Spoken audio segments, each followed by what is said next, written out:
नमस्कार, जय हिंद, जय भारत, जय छत्तीसगढ़। आज YouTube अगर आप चला रहे होंगे तो YouTube के बाजू में आपको एक ब्लैक रिबन नजर आ रहा होगा। YouTube जो है अपने अंदाज में शोक व्यक्त करने के लिए या फिर ट्रिब्यूट देने के लिए इस अंदाज को अपनाते हैं कि YouTube लोगों के जस्ट बाजू में जो है एक ब्लैक रिबन जो है लोगों को दिखाया जाता है। इसके पीछे की वजह आप सभी जानते होंगे।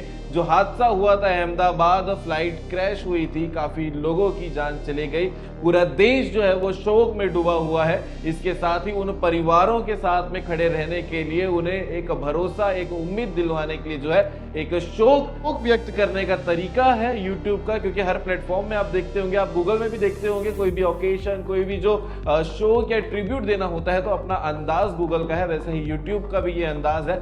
जब कभी शोक देना हो या फिर ट्रिब्यूट देना होता है किसी भी चीज के लिए तो YouTube के जस्ट बाजू में आपको ब्लैक रिबन नजर आता होगा। इसके अलावा लगातार ऐसे अपडेट जो है सीजी भास्कर में आपको देखने को मिलते रहते हैं। इस इंफॉर्मेशन को लेकर आप क्या कहना चाहेंगे कमेंट करके जरूर बता सकते हैं। और जो अहमदाबाद में हुआ उसके लिए सीजी भास्कर ने जो है एक श्रद्धांजलि कार्यक्रम भी रखा था, वो भी आपको बहुत जल्द YouTube के फुल वीडियो में देखने को मिलेगा। ये इंफॉर्मेशन थी कि YouTube के बाजू में ब्लैक रिबन जब दिखाई जा रही है तो इसका मतलब क्या है।